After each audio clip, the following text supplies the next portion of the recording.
Hay un ecuatoriano que me hizo firmar dos papeletas y todavía nadie me ha dado. Un ecuatoriano, un patucho, un veterano, más veterano.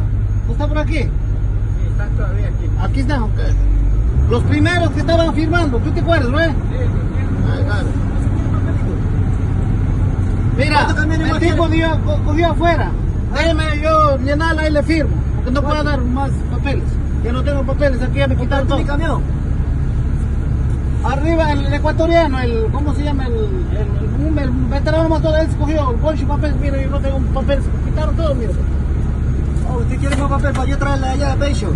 ¿Él tiene más papeles? No, el dueño ya mismo viene el tipo. ¿Lo peor entonces? Ya sí, ya cargo y ahí lo firmó.